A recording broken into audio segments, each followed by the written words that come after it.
Can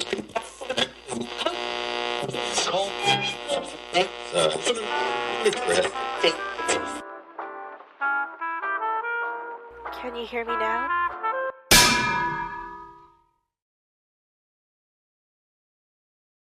I'm John Peachy, Chief People Mechanic at the Think Farm. Welcome along to the People Mechanics podcast. As I always say, we will always be smarter than me. My guest on the program today is here because he has done some remarkable work over the years, and it's almost tragic having to refer to something in his career, which is the Mangatepopo Canyon disaster back in 2008, the loss of a teacher and 6 students. Murray Burton, the principal of Elim Christian College, was awarded the New Zealand Order of Merit as a result of his leadership during that crisis. And I'd have to tell you that it's poignant for me because I remember, Murray, and welcome to the program. Yeah, thank you, John. I remember watching you and listening to you as you fronted the media during those times. And I remarked on several occasions, I don't know how this man is doing this. He's dying inside, yet he's leading during a time of crisis. That can't help but shape your leadership, Murray. Well, it shapes your world, doesn't it? Then and in many years to come, John. And the interesting thing about that is how would I have better prepared myself? How would you prepare yourself for the unknown? You know, we often say, even in school leadership, that we're only one moment away from a crisis. Yeah. And it's in some ways it's a really good positive space to be in because you're as close to cutting edge as you possibly could. You're trying things, you're doing things, but then suddenly along comes something completely outside of your control sphere, geography, and what now?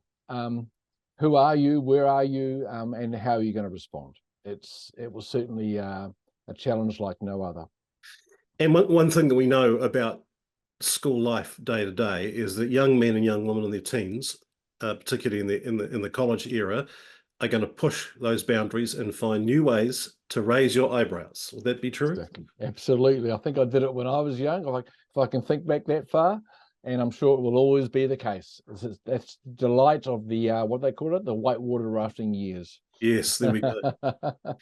One of the bits of research I've been looking at lately is talking about some of the most successful leaders on the planet find that one thing that they're exceptional at, and they push into that. They feed that thing, they develop that thing until it becomes mastery. And I ask all my guests the same question. So Murray Burton, what are you without this is not an ego question, this is just a reality question. What are you really, really good at? Oh, John, what a question that is. I could answer in many ways, but if you want short, succinct answers, I'm actually really good at being me. I have a realistic assessment of who I am, what I've been asked to do, the opportunities that have come my way. It's never ever, as you say, got to my head, got to my ego. It's just simply fed my passion. It's fed my intrigue, my sense of wanting to do the best I can for those around me. And I think what I'm really good at is saying, okay, I'm putting my hand up. I'm going. I love you to be with me. And what can I do to enable that journey to be the best it possibly can for all of us as we navigate the human existence? And you know, that's a little bit warm and fuzzy around the edges, but I think you know where I'm headed with that whole concept. Yeah, absolutely. And one of the things you said the word what in there, and that means, you know, the questioning lifestyle. And I'm a great believer in that leaders should be lifelong learners, constantly pushing into the changes in information, the changes of knowledge, the changes of leadership. Yeah. Is that something that you value, is constantly looking at what's available, looking where to go next? Yeah, well, I think as you alluded to before, John, in the recording, we do lead ourselves first. And that could actually consume most of your leadership, because the wrestle with your own sense of self, who you are, can have massive ebbs and flows, ups and downs, depending on what's coming and how you're thinking and whether you're engaging or whatever. So primarily, I love to wrestle with the fact of leading myself, but also too, I'm not a maintainer. I don't want to simply put something in place and just tick it along and tick the boxes. There's no excitement in that.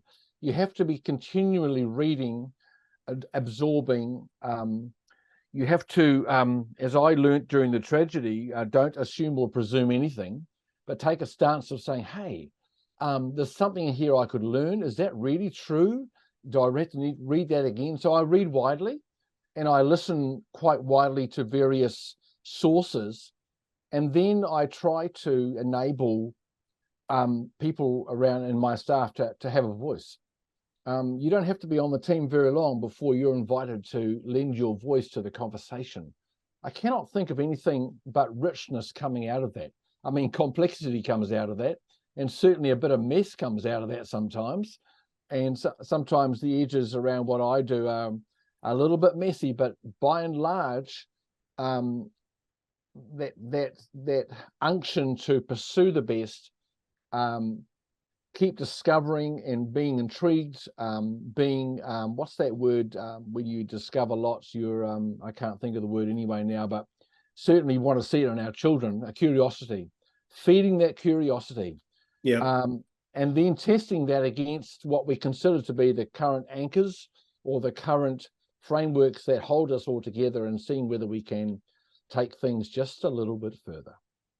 The American poet Walt Whitman has got a very succinct quote that says, "Be curious, not judgmental."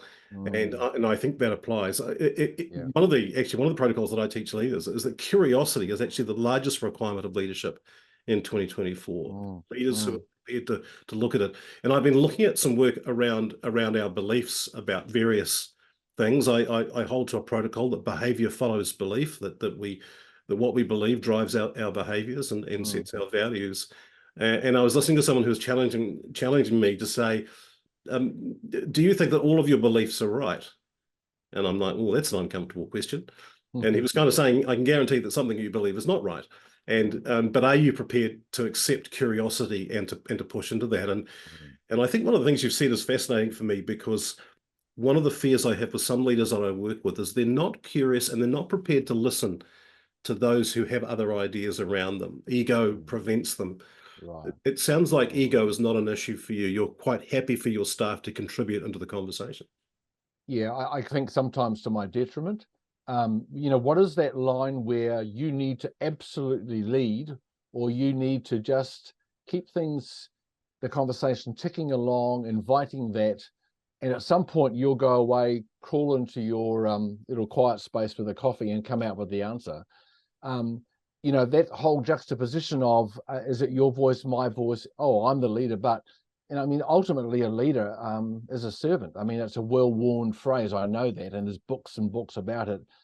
But in the end of the day, the illustration I keep coming back with is, at some point in English history, a famous guy laid down a cloak for a queen. I think it was France. One of those captains or whatever, Queen Elizabeth. I think Roger Moses would probably correct me astoundingly for this. But the concept of, hey, this lady needs to cross the puddle. She needs to be honored. I'll put down my cloak. And I reckon you and I have both done that. We've laid down our cloak in order that someone would get it, or would have their curiosity fixed, or they would be have given a bridge to a greater success in their life, or a solution, or healing, or whatever it is. I'm prepared to do that. And I'm not boasting at the moment. I'm just prepared to say, what do I need to do to get you further down the track, or healthy, or better well-being, or greater purpose, Yeah, well, I love the laying down the cloak analogy. I think that's great, because it it talks about being humble, isn't it? Really, just taking your own cloak off and allowing someone to stay dry. And I think that's fantastic.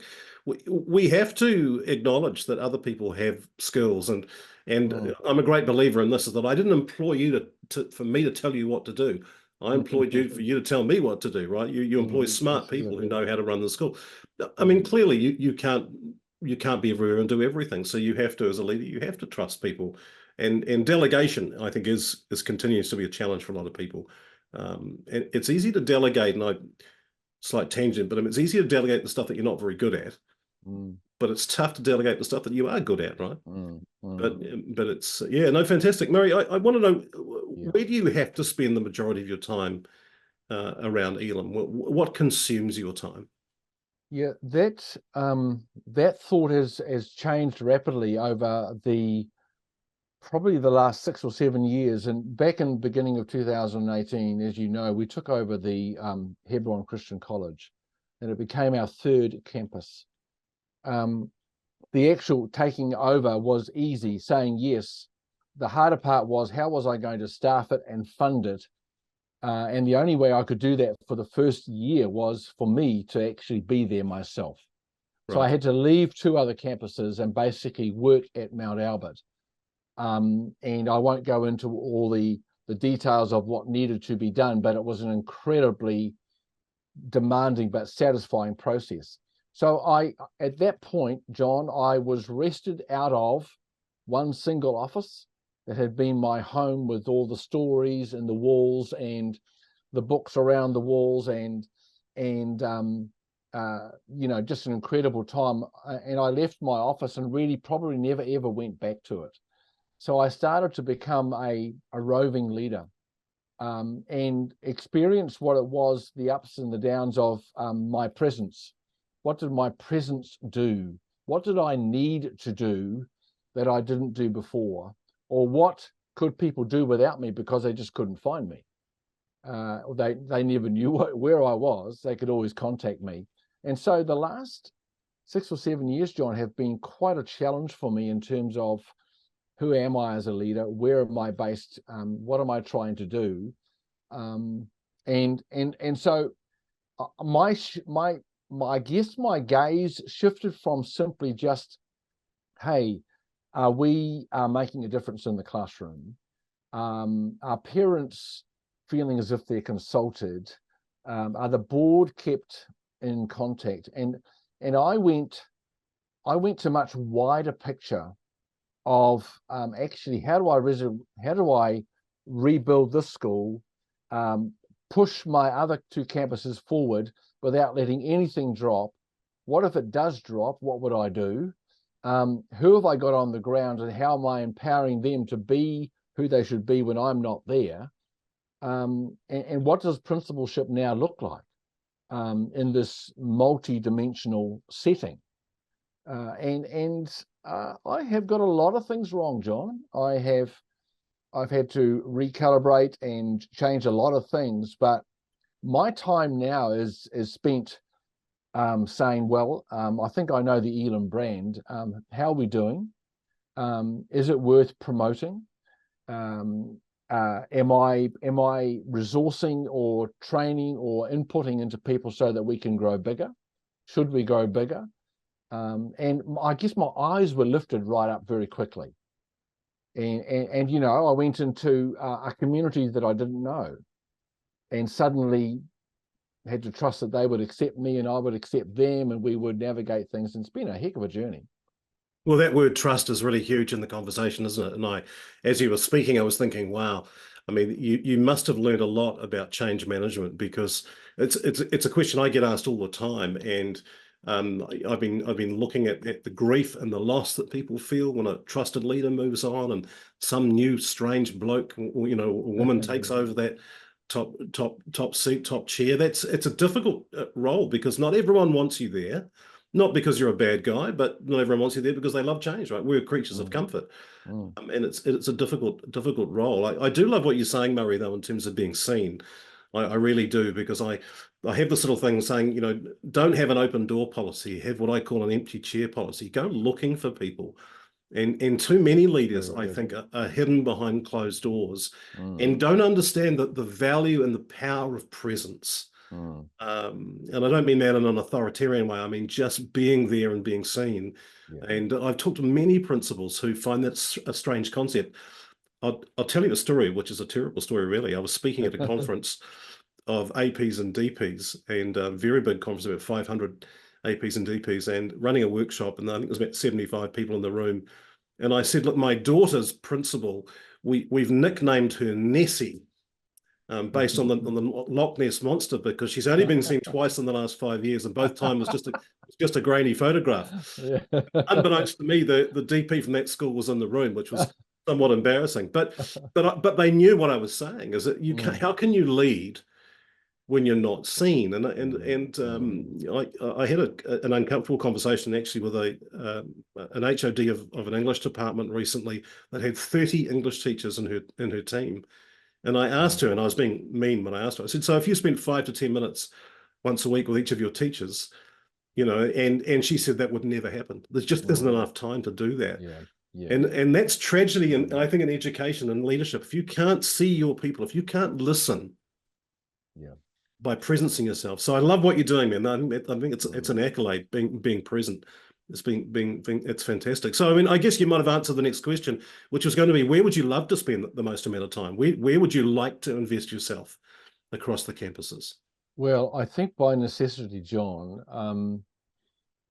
I guess I don't want to incriminate too much on my school, but in establishing new campuses, and I also work, I'm a chair of a partnership school, an ex-charter school as well. I chair the board for that, which is a real passion of mine. All of these situations I find myself in, which are basically 5 physical sites, 3 of those sites are part of what we do, and one is its own school now. But what I'm finding is, how do I shift my young leaders? What process did I go through as a young person aspiring to be a principal? Now it's years ago, so there's some parallels, but how do I inspire my people to take up roles that I'm continuing to forge for them, but no one wants them? Or that's what it appears to me. What is it that's stopping people? So I spend a lot of my time trying to invest in leadership, trying to invest ideas, as you said, trying to have conversations with people where they're at and taking those opportunities. Of course, in a job like mine, you still get tied down to the system, to the signing of forms behind a desk, and you have to wrest yourself out of that. You have to push it. But most of my time now is saying, how do I build this for a time when I'm not going to be around? And I'm continually thinking ahead of what could be. I do have some change coming, and the only reason I'm embracing that change is that, John, somewhere along the track, maybe for you, maybe for me, someone stood aside and said, actually, I love what I do, but actually there could be a Murray Burton coming through, or there could be a John Peachy coming through who would love an opportunity. And wouldn't that be amazing for us to create, whether it's through what you do or I do, create opportunities for people to get the best foundation and the best launch pad, and to just rip into it for the next decades to come. Oh, absolutely. Yeah, I mean, you're singing my song, mate, because I don't hear those words that you just spoken. I don't hear them anywhere near enough. And it sits on 2 sides for me. One is that a poorly trained middle leadership kills the vision. Is that if our middle leaders don't understand the vision, where we're going and what the strategy is, then they kill it dead. So the people beneath them won't move, and that's a tragedy. But really, this whole subject of how do we inspire people to take up leadership positions? I mean, I know that a number of people are jumping out at senior levels in education, are jumping out, principals leaving left, right, and centre. That's a tragedy. We can't lose that knowledge base. We have to do something better about that. And I think the conversations about well-being. I mean, I'm a bit of a rebel when it comes to the conversations about well-being, because I think we've got that completely and utterly wrong. My grand statement is that well-being is not a something; it's a someone. It's someone who walks alongside you, who's prepared to be. Good. Yeah. And there's this wonderful statement I discovered. We use some of these words casually in our vocabulary, but the word protege, someone who's been raised up by a mentor, a protege, the word in the French in the original Latin means to cover in front of. which is, I think is a beautiful description, right? It means when Yeah. you're mentoring someone, you stand in front of them and you lay down the cloak, and I think that's what you've described. You know, Beautiful. you protect them, and you take the arrows for them as you're raising them up. And and I think our senior leaders need time to be able to do that. Coaching that Yeah. potential in people takes time, doesn't it? It takes time and it takes intention. And but I think that's almost a whole week's conversation, really. What you just how to be on. It sparks so many things in me, John, so don't get me started. Well, let me just ask you this then, as a kind of a closing, and I've really appreciated the honesty of your conversation today. Is what are you most excited about at Elim Christian College? Five campuses around the place, 5 different sites, a huge diversity of people, staff, and learning. What are you most excited about? John, I'm most excited about inviting men or women to a journey, a career journey, if you will, that's more like a mission. It's more like a conquest. It's climbing a mountain that you can fall off at times, but if you take too much rest and relaxation, you'll never get back on the journey. It's calling people to the most wonderful self-discovery that they will ever have. I have learnt far more about myself and about personal relationships and where that sits for whole people.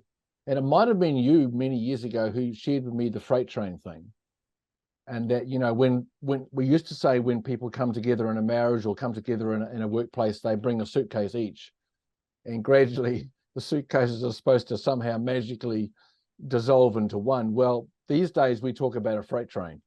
Everyone brings a freight train. At some point, that freight trains are going to meet.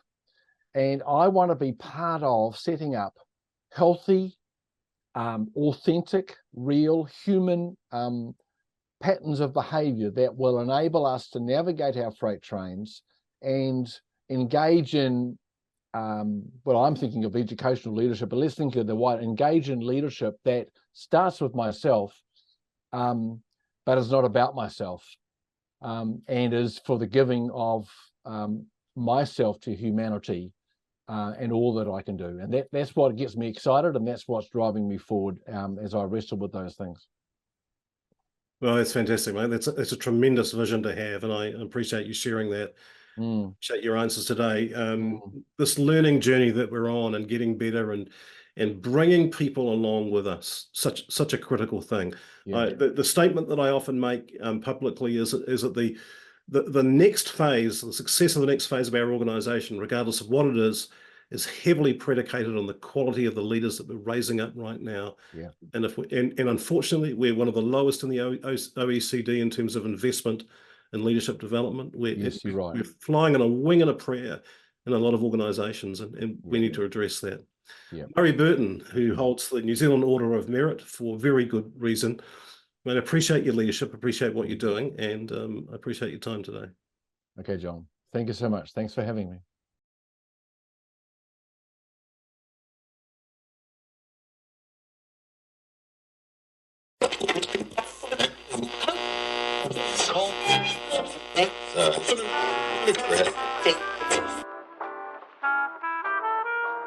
Can you hear me now?